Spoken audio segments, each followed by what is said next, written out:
Bonsoir à tous. C'est le plus grand mystère de l'histoire de l'aviation civile, le vol MH370.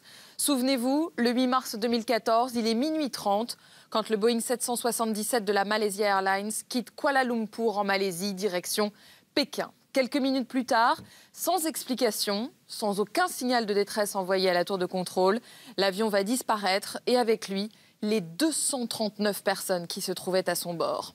Alors, que s'est-il passé ?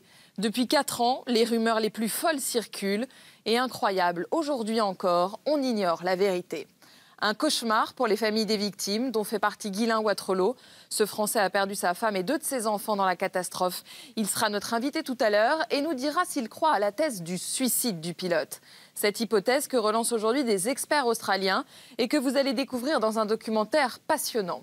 Reconstitution, simulateur de vol, analyse de pièces maîtresses. Vous allez le voir, leur travail est minutieux, leur conclusion troublante. Le commandant de bord du vol MH370 a-t-il volontairement sacrifié les vies de plus de 200 passagers en voulant se donner la mort? Enquête signée Tara Brown pour l'émission 60 Minutes. Il s'agit du plus grand mystère de l'histoire de l'aviation. Le vol MH370 de la Malaysia Airlines. Quelque part dans les profondeurs de l'océan Indien, repose un avion de ligne ainsi que les corps de ses 239 passagers et membres d'équipage.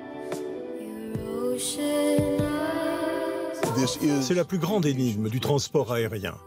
La dernière fois que le monde s'est passionné pour un avion disparu, c'était celui d'Amelia Earhart.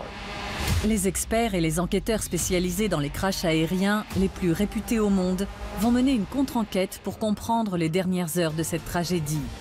Pourquoi, comment et où? C'est l'endroit le plus logique. Disparition du MH370, l'incroyable révélation de la contre-enquête. Bienvenue dans cette émission dédiée au destin tragique du vol MH370. Je suis Tara Brown. À l'instant où je vous parle, à 3000 km de Perth, dans l'océan Indien, un navire de recherche ultra perfectionné tente de localiser le MH370 pour résoudre enfin le mystère de la disparition du Boeing 777 et des 239 passagers et membres d'équipage qui se trouvaient à son bord. L'ampleur de l'enquête sur le destin du MH370 est sans précédent. Alors pourquoi, 4 ans après, l'appareil n'a-t-il pas été retrouvé? Une équipe composée d'experts de l'aviation, d'enquêteurs spécialisés dans les crashs aériens et d'océanographes va tenter d'apporter enfin une réponse à cette question. S'agissait-il d'une effroyable catastrophe aérienne ou plutôt d'un meurtre de masse? Il n'existe pas d'accident plus terrifiant. Les causes peuvent être multiples. Une erreur humaine, un dysfonctionnement mécanique, un détournement par des terroristes ou plus rarement, un meurtre collectif commis par le pilote. Quelles qu'elles soient, les experts finissent toujours par déterminer les circonstances de ces catastrophes aériennes. Des spécialistes comme Martin Dolan, l'ancien responsable du Bureau australien de la sécurité des transports, qui a dirigé l'enquête sur le MH370, Larry Vance, un enquêteur canadien spécialisé dans les crashs aériens, John Cox, un spécialiste de la sécurité aérienne de renommée internationale, Carita Patiaracci, un océanographe reconnu dans le monde entier, et Simon Hardy, instructeur de vol et pilote de Boeing 777. On arrive bientôt au moment de la panne du 2e moteur. Maintenant. Ces experts ont découvert de nouveaux indices expliquant la disparition du MH370 en reproduisant les dernières minutes de vol. On accélère encore. On a probablement dépassé la vitesse du son. On va bientôt s'écraser. Ça y est. À partir du plan de vol de l'appareil, ils vont réexaminer son trajet mystérieux et faire des découvertes glaçantes. Comment l'expliquer du point de vue technique? Après 3 mois de réflexion, j'ai enfin la réponse. Ils vont également passer en revue les dernières preuves matérielles. Pour moi, ce ne sont que des débris, mais ce sont des indices? Les indices sont partout. Par exemple, si l'avion avait plongé en chute libre, cette pièce aurait été pulvérisée. Les conclusions qui ont été tirées étaient basées sur des informations erronées. Quels éléments étaient erronés? L'idée que l'appareil était à court de carburant. Il n'était pas à sec. En fait, Comment le savez-vous? les ailerons haute vitesse étaient rabattus et ont permis à l'avion d'effectuer un amérissage contrôlé. Vous spéculez sur le fait que les ailerons haute vitesse s'étaient rabattus. C'est votre point de vue. Selon moi, l'épreuve le confirme. Nous savons donc que l'alimentation électrique est revenue après une coupure. Et qu'est-ce qui a provoqué cette interruption? C'est toute la question. Il y a une théorie. Simon, quelle est votre hypothèse? Elle est très simple. Selon mes calculs, il est là. Pour ces experts, le MH370 n'a pas disparu. L'enquête n'a tout simplement pas été achevée. Si on s'en réfère au passé, tout indique que nous le retrouverons. C'est toujours le cas. L'histoire nous le dit. Il faut rester optimiste. L'avion s'envole pour Kuala Lumpur le 8 mars 2014. Il transporte à son bord 227 passagers et 12 membres d'équipage. À 12h42, heure locale, le MH370 décolle pour Pékin.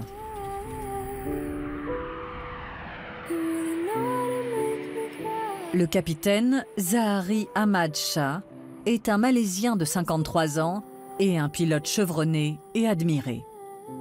Son copilote n'a pas la même expérience.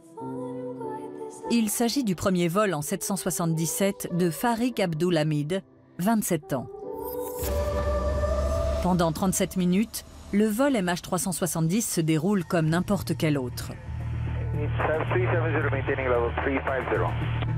L'appareil va bientôt franchir la limite après laquelle les contrôleurs malaisiens passeront le relais à leurs collègues vietnamiens. C'est alors que le capitaine Zahari effectue une dernière transmission radio de routine.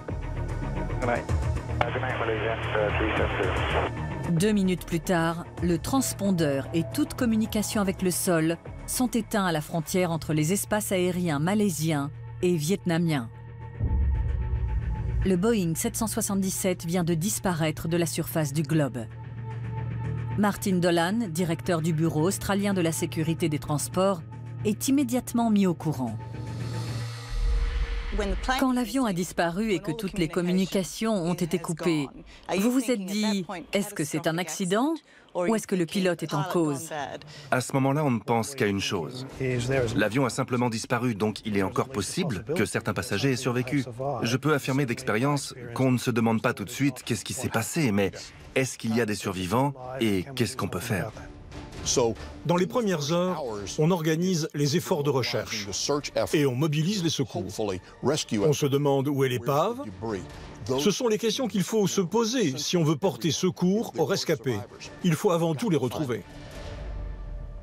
Pendant les premières heures, pendant les premiers jours, on cherchait à localiser l'avion. Ensuite, les éléments nous sont parvenus.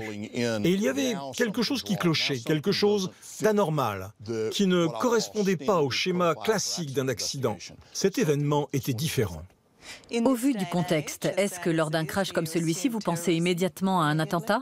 Oui, mais dans le cas d'un acte terroriste, il y a inévitablement une revendication émanant d'un groupe terroriste qui affirme être responsable. Or, nous n'avons reçu aucune revendication.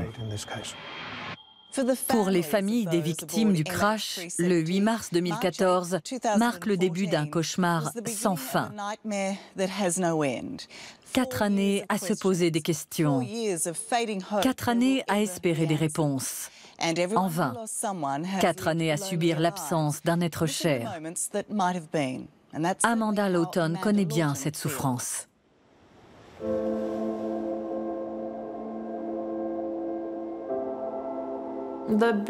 La première année, le plus dur, c'était d'être sur la plage et de penser qu'ils étaient quelque part dans l'océan.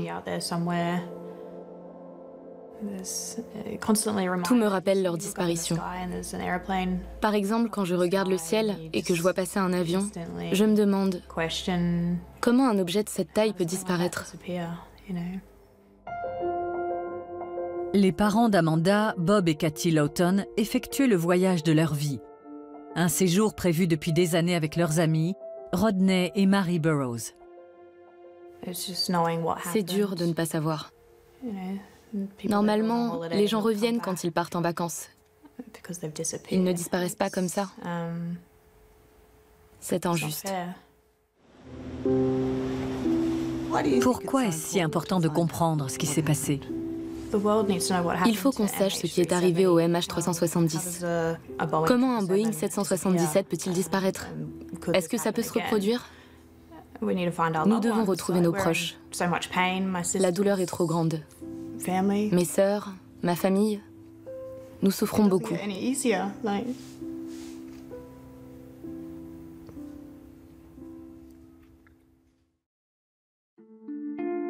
Le plus frustrant pour les familles des victimes, c'est que toutes les réponses sont perdues à jamais à cause d'erreurs commises juste après la disparition de l'appareil.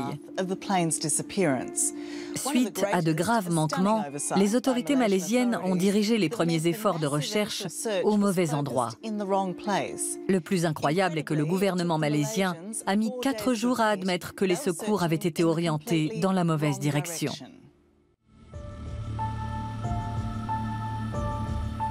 4 jours perdus, au cours desquels avions et navires de recherche ont parcouru en vain l'océan qui sépare la Malaisie et le Vietnam.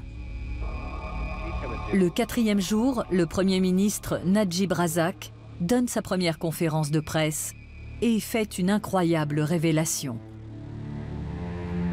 The Royal Malaysian Air Force primary radar data showed that an aircraft which was believed but not confirmed to be MH370 did indeed turn back. Peu après la disparition de l'appareil sur les radars civils, l'armée malaisienne repère un appareil qui change brutalement de trajectoire pour se diriger vers la Malaisie. These movements are consistent with deliberate action by someone on the plane. Pour les experts, la Malaisie a commis une erreur monumentale en se montrant incapable de détecter le comportement inattendu de l'appareil. Comment un appareil peut-il voler ainsi s'il a été repéré par un radar militaire? Si ça s'était passé aux États-Unis ou au Royaume-Uni, le gouvernement aurait envoyé un avion de chasse pour suivre l'appareil en moins de 20 minutes. C'est le rêve de tout terroriste, voler dans une zone couverte par un radar militaire sans être inquiété. Est-ce qu'il a été considéré par l'armée comme une menace? Si la réponse est non, c'est parce qu'il ne s'agit pas d'une zone sensible. Je pense que la leçon qu'on doit tirer de cet événement, c'est que si un appareil dévie de sa trajectoire sans pour autant présenter une menace, il faut découvrir pourquoi. Est-ce qu'un dysfonctionnement, un incendie ou tout autre incident aurait pu provoquer le demi-tour de l'appareil? Selon les experts, la réponse est non. Vous me confirmez que, selon vous, un accident ne peut expliquer le vol contrôlé de l'appareil avant la catastrophe? Il est possible d'envisager des scénarios pour expliquer les faits dont nous disposons à ce moment-là du vol, c'est-à-dire au moment où l'appareil est suivi. Mais la probabilité de tous ces scénarios est tellement faible qu'on peut effectivement les éliminer. C'est en effet une histoire de probabilité. Sans exagérer, on parle ici d'une chance sur 1 milliard. Je pense qu'aucun scénario raisonnable ne pourrait expliquer les faits que nous connaissons. Il y a trop de coïncidences. Beaucoup trop. Simon Hardy, pilote de 777, a reconstitué le plan de vol du capitaine Zahari Ahmad Shah grâce aux données du radar militaire. Il a fait une découverte extraordinaire. Pour éviter d'être repéré par les radars malaisiens et thaïlandais, le pilote a volé à la frontière, passant successivement d'un espace aérien à l'autre. Alors qu'il longe la frontière entre la Thaïlande et la Malaisie, l'avion entre et sort des espaces aériens de ces deux pays, de ces deux juridictions. Donc, ni l'un ni l'autre des contrôleurs aériens des deux pays ne s'inquiètent de la présence de cet avion. Le raisonnement est simple. L'avion n'est plus là, donc il n'est plus dans notre espace aérien. C'est intentionnel. C'est délibéré. Oui, il y a une raison. Si on me demandait de faire disparaître un 777, c'est exactement comme ça que je procéderais. À mon avis, c'est une trajectoire de vol très soigneusement calculée. Il a d'ailleurs réussi à éviter toute détection, car on sait qu'aucun avion militaire n'est venu intercepter son appareil. Mais Simon a découvert un élément encore plus inquiétant au sujet de la trajectoire du capitaine et qui explique le virage mystérieux qu'il a effectué à Penang. Il a effectué plusieurs simulations du vol de Zahari. La première lui a permis de découvrir que le capitaine a fait pencher l'avion au-dessus de l'île de Penang pour voir une dernière fois sa ville natale.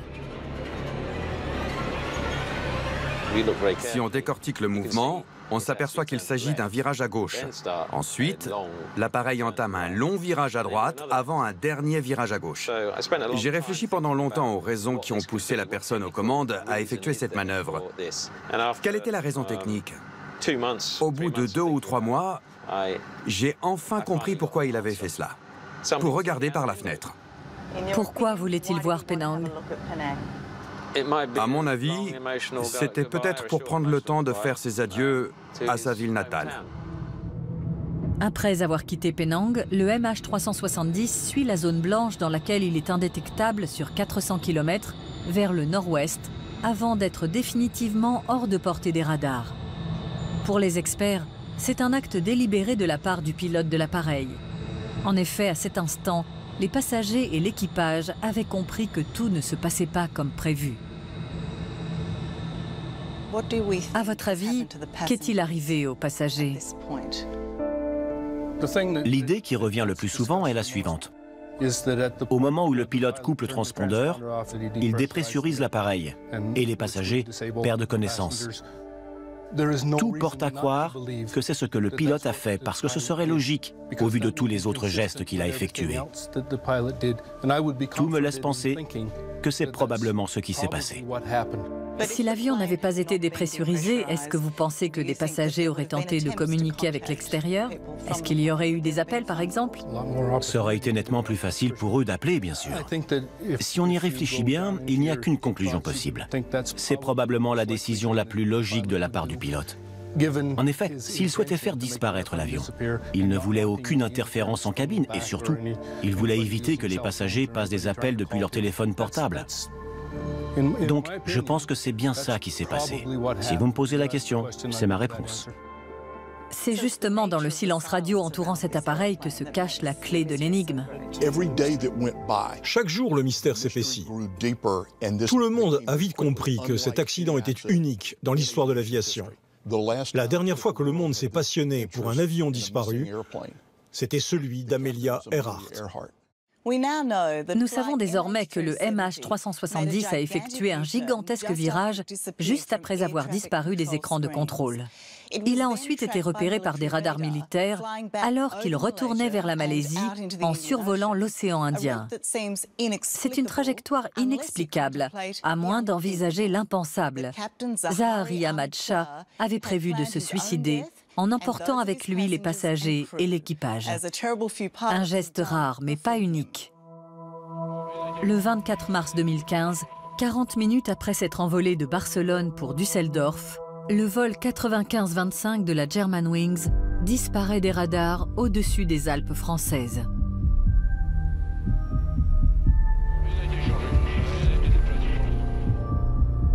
L'Airbus A320 transporte 150 passagers et membres d'équipage. Parmi eux se trouvait Carol Friday et son fils Greg, originaire de Melbourne. Le crash de l'avion qui percute une montagne ne laisse aucun survivant. Les enregistrements audio à bord du cockpit révèlent l'horrible vérité. Ce n'était pas un accident, mais un meurtre. Quand le commandant de bord a quitté le cockpit pour se rendre aux toilettes, son copilote, Andreas Lubitz, s'est enfermé seul. Sur les enregistrements, on peut entendre le commandant de bord en train d'essayer de forcer la porte du cockpit, tandis que son copilote précipite l'avion vers le sol. Le drame de la Germanwings n'est pas le seul cas de suicide de pilote. Somewhere on that tape, the co-pilot makes a statement in Arabic of religious nature that has some reference into going into death. En 1999, le vol 990 égyptaire plonge dans l'océan Atlantique, au large de New York, tuant les 217 passagers. Les enquêteurs américains concluront que le copilote Gamil Al-Babouti a délibérément écrasé l'avion pour se venger de son employeur qui l'aurait accusé de comportement sexuel inapproprié. Il y a d'autres cas de suicide de pilotes et plusieurs centaines de vies innocentes perdues. Faut-il voir une filiation entre ces meurtres et le vol MH370 piloté par Zaharie Ahmad Shah? Si la thèse du pilote suicidaire est ici considérée, c'est pour une simple raison. Que s'est-il passé une fois que l'avion a disparu des écrans radars militaires? Il voulait se tuer. Et malheureusement, il a tué tout le monde à bord. C'était délibéré. Aussi tragique soit-il, les suicides de pilotes sont très rares. En tant que pilote, on est sans cesse soumis à des évaluations, des tests. On est sur le qui-vive en permanence. C'est inhérent à ce travail. Quand quelqu'un craque et met fin à ses jours, c'est un drame. Mais qu'un pilote le fasse en tuant tous ses passagers, c'est quelque chose d'incompréhensible pour moi. J'ai l'impression que vous avez même du mal à regarder les images. C'est vrai. J'ai consacré ma vie à éviter de perdre des avions et leurs passagers. Les crashs sont si tabous dans la profession que nous les interdisons même en simulateur, même en entraînement. On appelle ça l'entraînement négatif. On s'interdit de se mettre à la place de quelqu'un qui voudrait commettre un tel geste, même dans le cadre d'une simulation. Si le capitaine Zaharie Ahmad Shah avait l'intention de se tuer avec tous les passagers du vol, alors notre prochaine découverte est très surprenante. Au lieu de s'écraser dans la mer, l'avion a continué de voler pendant encore 6 heures. Mais comme tous les systèmes de communication étaient coupés, personne ne savait quelle direction il avait choisi. 10 jours après la disparition du vol MH370, les ingénieurs de Britain Inmarsat surprennent le public. Un de leurs satellites a reçu un signal de l'un des moteurs de l'avion qui prouve qu'il a continué de fonctionner pendant 6 heures. Ce signal est destiné aux constructeurs des moteurs pour surveiller leur comportement en vol et non pour géolocaliser des appareils. Mais les ingénieurs connaissent l'emplacement exact de leur satellite au-dessus de l'océan Indien. Grâce à des calculs complexes, à chaque signal intercepté, la distance entre le satellite et l'avion a pu être estimée. La série de distances et d'horaires ainsi compilée leur permet d'établir que l'avion avait dû passer par 7 arcs de cercle. C'est le dernier de ces arcs qui a permis de déterminer que le dernier endroit où l'avion était encore en vol est un grand couloir aérien qui s'étend du Kazakhstan au nord jusque dans l'océan Indien au sud. This new satellite information has significant impact on the nature and scope of the search operation. Dites-moi à quoi ressemble ce couloir aérien. Quelle taille fait-il? Quel est son parcours?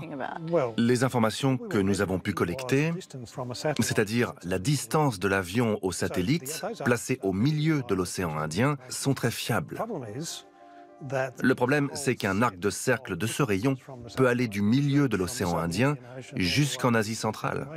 Tout ce qu'on sait, c'est que l'avion doit se trouver quelque part le long de cet arc de cercle. Chez Inmarsat, à Londres, les analystes ont rendu leurs conclusions concernant les données du satellite. Pour eux, aucun doute. Le vol MH370 est parti vers le sud. Nous pouvons établir une zone probable dans le sud de l'océan Indien. Mais on ne peut pas dire exactement où chercher.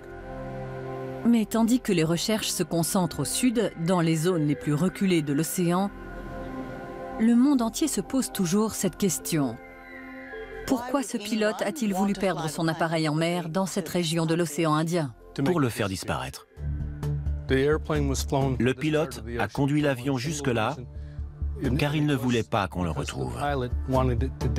Ce pilote avait la ferme intention de disparaître à jamais avec l'avion. C'est donc 10 jours après sa disparition que les recherches commencent réellement. Des navires et des avions en provenance de nombreux pays se lancent à la recherche des restes de l'appareil. Mais alors qu'on s'attendrait à trouver d'innombrables débris sur la zone de l'impact, dans les eaux de l'océan Indien, il n'y a aucune trace de l'avion ou de ses passagers.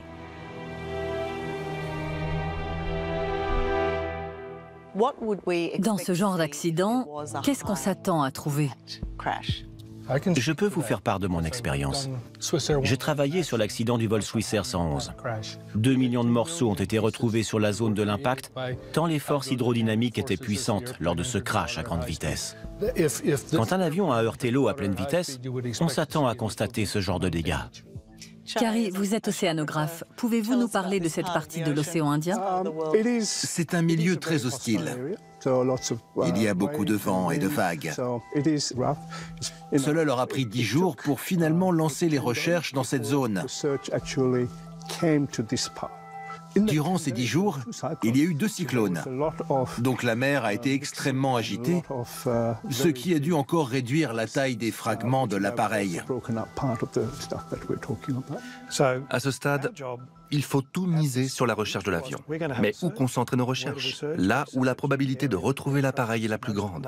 Ça ne veut pas dire qu'on est sûr de le retrouver dans cette zone, mais il faut se poser la question, avec les données dont nous disposons, où est-ce qu'on a la plus grande chance de le trouver? Et c'est là qu'on concentre nos recherches.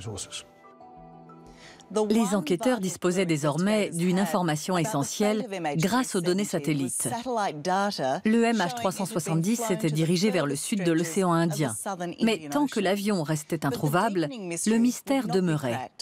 L'Australie a donc décidé de prendre les rênes de l'enquête et de lancer la plus vaste opération de recherche sous-marine jamais entreprise.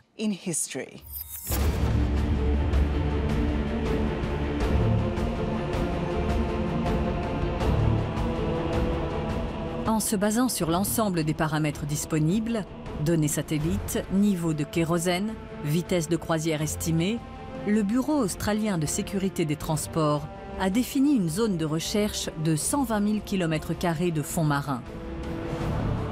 C'est Martin Dolan, directeur du bureau, qui supervise les effectifs dans cette entreprise. Que pensez-vous qu'il s'est passé dans les derniers instants du vol ? Je pense que les preuves concordent, et c'est pour ça que les recherches se sont concentrées à cet endroit. Il est très probable que plus aucune commande n'ait été rentrée dans l'ordinateur de bord à la toute fin, et que par conséquent l'appareil a plongé en chute libre pour s'abîmer en mer. Selon le bureau, le MH370 était hors de contrôle et est tombé du ciel à grande vitesse. Cette affirmation s'appuyait sur des analyses très fines des données satellites qui laissaient penser à une descente très brutale. La zone de recherche découlant de ce scénario dit du plongeon de la mort était de 25 000 marins de chaque côté du 7e arc.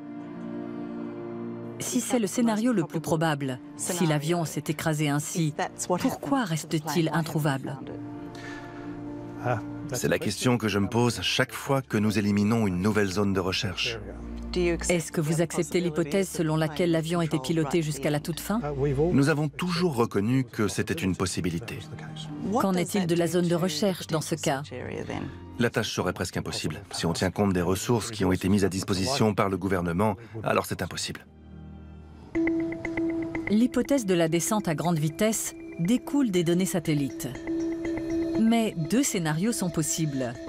Le premier, celui du plongeon de la mort, est à l'origine des recherches menées par le bureau depuis 4 ans et qui ont coûté plus de 130 millions d'euros. Dans le second scénario, le capitaine Zahari aurait optimisé l'autonomie en kérosène pendant le vol en altitude et utilisé la vitesse de la descente pour planer au-dessus de l'océan et amérir en douceur. Cette manœuvre est-elle possible? Le capitaine Simon Hardy va tenter de la réaliser. Dans un premier temps, il va simuler l'hypothèse du bureau, celle du plongeon de la mort. Je vais couper le moteur droit. Donc l'avion va commencer à ralentir. Le moteur gauche va essayer de compenser le fait que nous ayons perdu l'autre. Simon réalise ce qui ne se fait quasiment jamais sur un simulateur. Écraser délibérément l'avion. Vous partez du principe qu'à cet instant, personne ne contrôle l'appareil. L'autopilote est enclenché. Oui, et on n'y touche pas. On va se contenter de regarder ce qui se passe. Il reste 8 km. 35 secondes. Après avoir volé pendant 7h30, l'appareil a épuisé ses réserves de kérosène. Le plongeon de la mort est amorcé. Nous y sommes. Le moteur s'arrête. Plus aucun instrument ne répond. C'est normal. En quelques secondes, l'avion va entamer une chute vertigineuse dont il est impossible de réchapper. La vitesse diminue encore plus depuis que l'autre moteur est arrêté. L'avion commence à tourner. Même à bord d'un simulateur de vol, c'est une expérience terrifiante.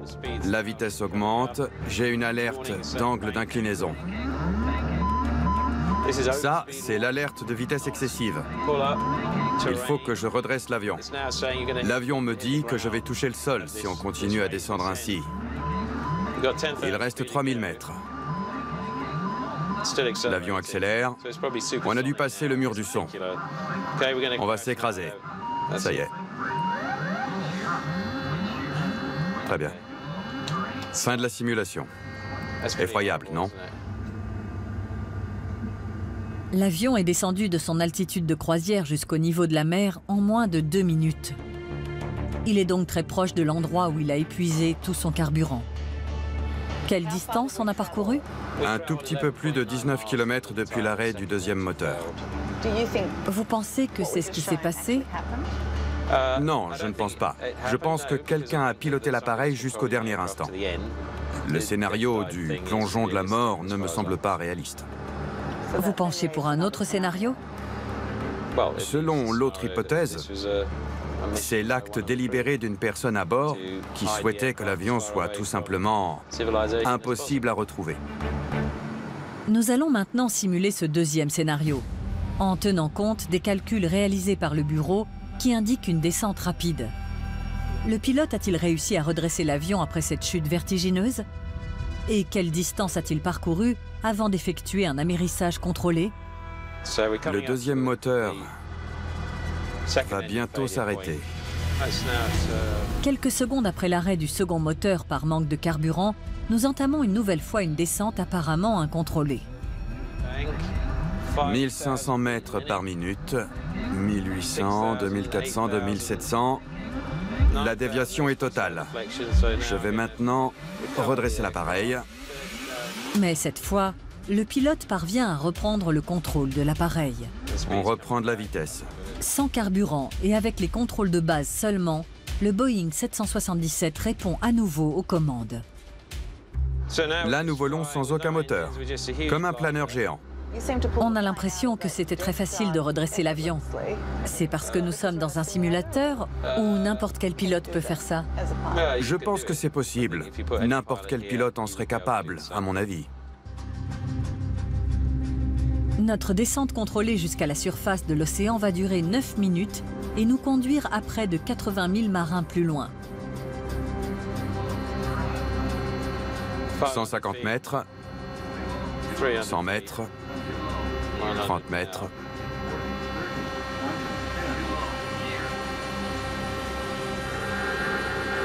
Là, nous nous sommes écrasés. Voilà. Un amérissage contrôlé remet en question l'hypothèse fondamentale sur laquelle se sont basées les autorités pour définir la zone de recherche. En réalité, nous avons parcouru 142 km. Donc nous sommes en dehors de la zone de recherche actuellement considérée. Donc si vous me posez la question, est-ce qu'ils ont une chance de retrouver l'épave? À mon avis, la réponse est non. Est-ce que le capitaine Zahari Ahmad Shah a piloté son appareil jusqu'à la fin? Cette question divise nos experts. Martin Dolan, du Bureau australien de sécurité des transports, reste convaincu que la zone de recherche d'une quarantaine de kilomètres est la plus logique. Personne ne remet en question le fait que l'avion se trouve dans la zone de cet arc de cercle. On pourrait envisager que... Moi, si. Très bien, Simon, c'est votre droit. Certains ne sont pas d'accord. Mais nous sommes confiants dans la valeur de notre analyse mathématique des signaux satellites. Quelle est votre opinion, Simon? Je pense que si, comme le reconnaît le bureau, il y avait bien quelqu'un aux commandes au moment de l'amérissage, alors l'avion est allé bien au-delà des 40 km de la zone de recherche. Vous voyez la zone plus sombre ici? C'est la zone de fracture Goldfinch, qui se situe le long de l'arc. Selon mes calculs, l'avion est là. Je demandais seulement que les recherches soient étendues d'une soixantaine de kilomètres. C'était simple et évident. C'était logique de chercher là. Alors pourquoi ne pas chercher là, Martin? Si c'est simple et évident. Nous n'avons pas écarté la zone de manière désinvolte. Nous l'avons fait en considérant tous les indices. Pour Martin Dolan et pour le bureau, qui ont milité pour la théorie de l'avion sans pilote, c'est le moment de vérité. Si vous acceptez l'idée que quelqu'un était aux commandes de l'avion jusqu'à la fin, est-ce que ça change la zone de recherche la plus probable? Oui. Je comprends que vous avez dû faire des choix. Est-ce que vous avez fait le mauvais choix? Si nous ne parvenons pas à localiser l'appareil dans la zone de recherche définie, alors c'est que nous avons fait les mauvais choix, oui. Les implications de cet aveu sont immenses. Comment expliquer la mystérieuse trajectoire empruntée par le pilote vers le sud? Voilà ma question. Si le capitaine Zahari voulait mettre fin à ses jours, pourquoi voler pendant 6 heures de plus? Pour faire disparaître l'appareil. Tout simplement. Il savait où il allait, il avait prévu sa destination. Il a mis 6 heures pour y aller. L'avion repose à l'heure actuelle au fond de l'océan. Le fuselage est entier. L'aile gauche est encore là. La droite a peut-être été arrachée. Les moteurs aussi. Il doit y avoir 4 parties séparées, mais il n'y a certainement pas de débris éparpillés. Larry Vance est convaincu que le MH370 est presque intact, car il est sûr que le capitaine Zahari a effectué un amérissage contrôlé. D'autres pilotes, aux intentions plus héroïques, ont prouvé qu'une telle prouesse était possible. Les images de l'amérissage d'urgence du vol 1459 de US Airways, qui s'est posé sur l'Hudson en 2009, sont inoubliables. Le vol 961 de Ethiopia Airlines est un autre exemple d'amérissage d'urgence. L'avion détourné par des pirates de l'air et manquant de carburant parvient à se poser.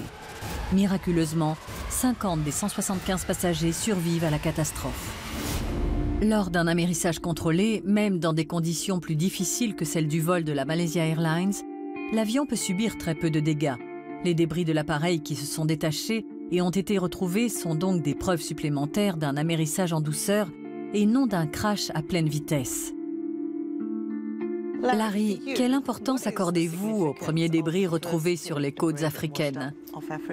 Si l'avion s'était abîmé à grande vitesse, cette pièce n'existerait plus. Larry estime que l'aileron haute vitesse de l'aile droite, qui a été retrouvé et reconstitué pour l'enquête de l'ATSB, aurait été pulvérisé si le crash s'était fait en chute libre.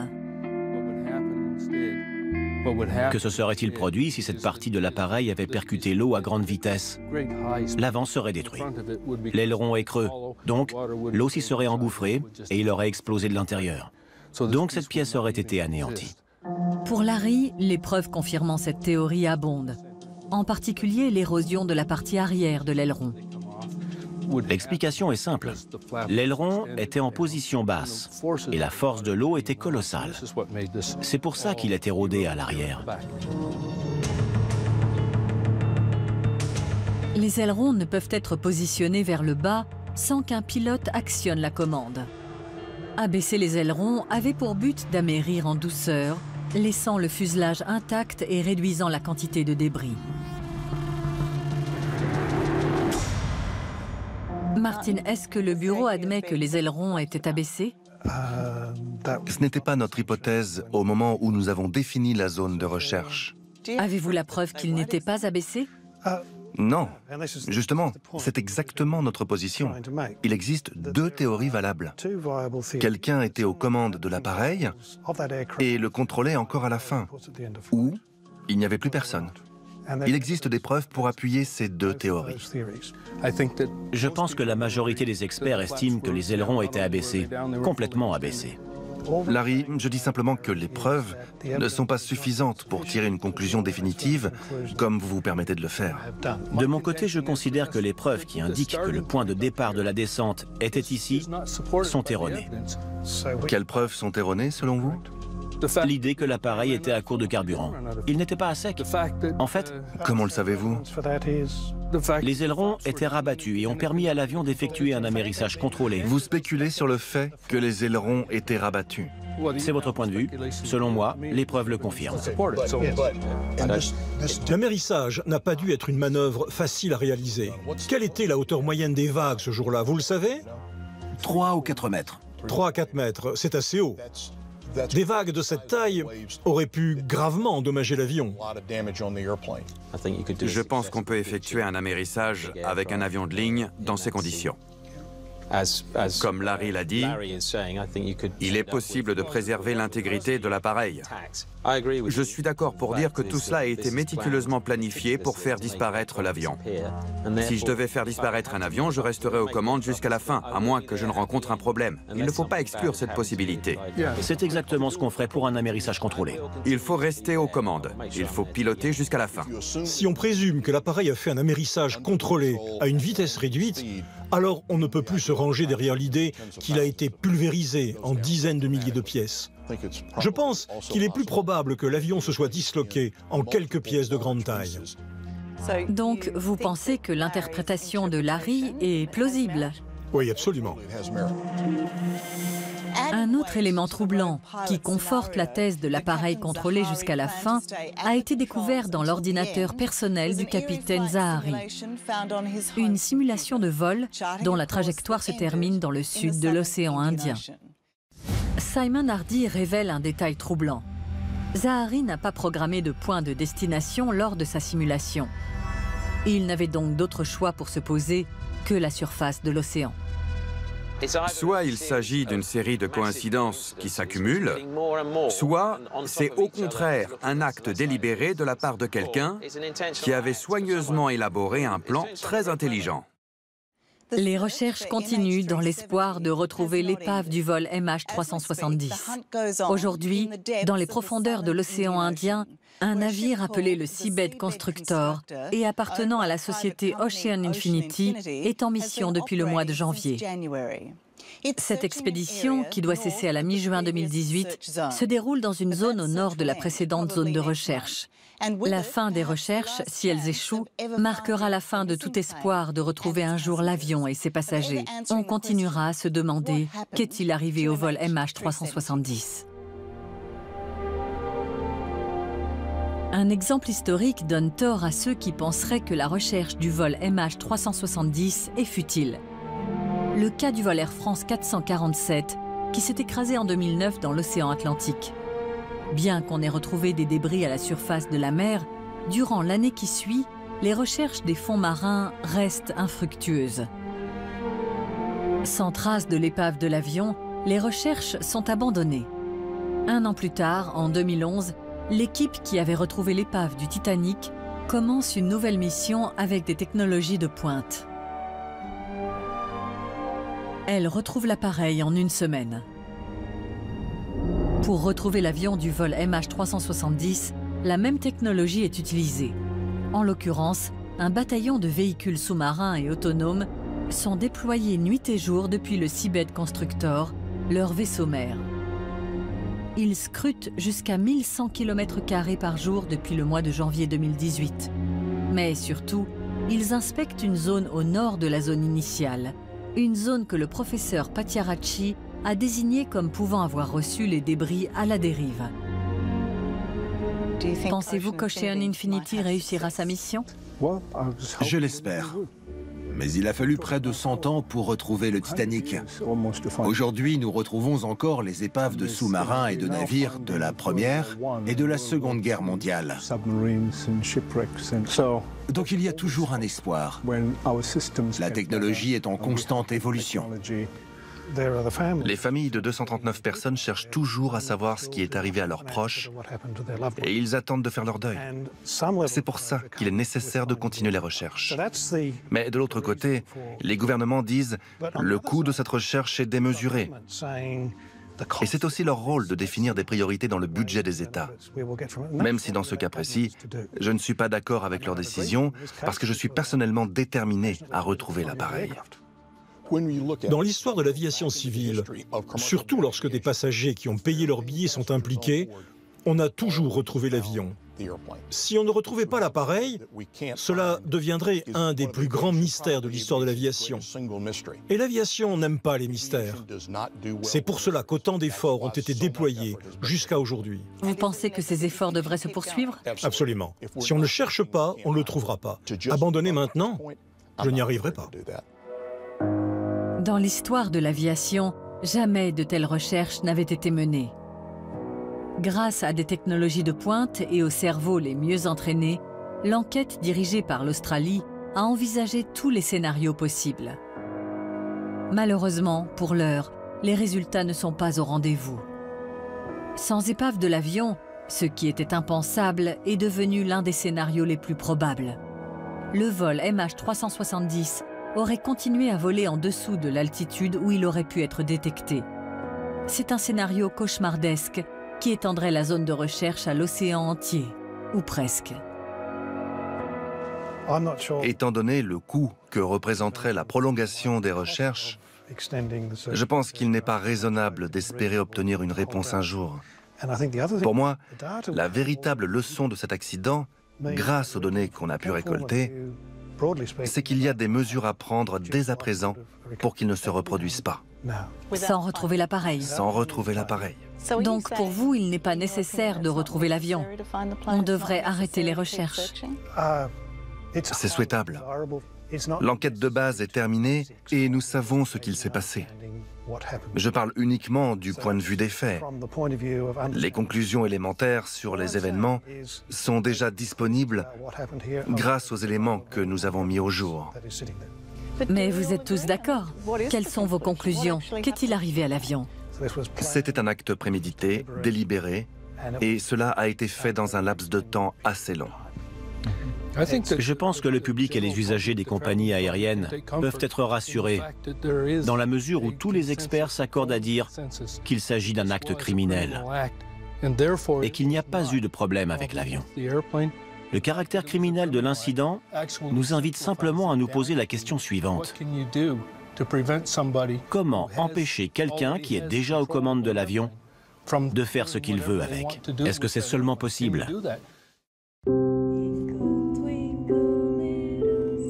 Cette année, Amanda Lawton et Dave, son conjoint, ont eu un bébé. Bobby, 3 mois, a reçu le prénom de son grand-père. Malheureusement, il ne rencontrera jamais ses grands-parents, Bobby et Cathy. Est-ce que vous parlez à votre enfant de ses grands-parents, Bobby et Cathy? Il est encore un peu jeune, mais je me pose la question. Qu'est-ce que je lui répondrai? Ce n'est pas facile d'expliquer ça à un enfant. Je n'ai pas de réponse à lui donner. Je peux dire « ils ont eu un accident », mais je ne peux pas dire « ils ont disparu ». Pourtant, quand on y réfléchit, c'est ce qui s'est passé, non? Est-ce que vous acceptez l'idée que la tâche est insurmontable, que l'océan est trop grand, qu'il y a trop de variables? Non, je ne peux pas accepter ça. Pas avec la technologie disponible aujourd'hui. Il faut qu'ils le retrouvent. Nous voulons savoir où sont nos proches. Où est-ce qu'ils reposent? Ce qui leur est arrivé. Et les recherches doivent continuer pour qu'on puisse faire notre deuil. S'il vous plaît, n'abandonnez pas. N'abandonnez pas. Voilà donc pour ce documentaire à présent au plus près des familles de victimes. Nous sommes avec notre invité. Bonsoir Guylain Watrelot. Votre femme et 2 de vos enfants se trouvaient dans l'appareil au moment de la catastrophe. Merci d'avoir accepté notre invitation. Vous connaissez ce documentaire, vous venez de le revoir avec nous. Qu'est-ce qu'il vous inspire? Est-ce que vous croyez à la thèse du suicide? Non, je n'y crois pas du tout. Et je n'y crois pas depuis longtemps. Il faut savoir que c'est une thèse qu'on essaye de pousser assez régulièrement et ça ne fonctionne pas. La Malaisie a voulu la pousser pendant un certain temps. Ça ne fonctionne pas. Et dans ce qui est... La plupart... Il faut voir que ce documentaire qui sort, là, pratiquement un mois avant la fin des recherches, tout d'un coup, on remet le pilote, mais il n'apporte dans ce documentaire aucun élément nouveau. Il n'y a aucune preuve.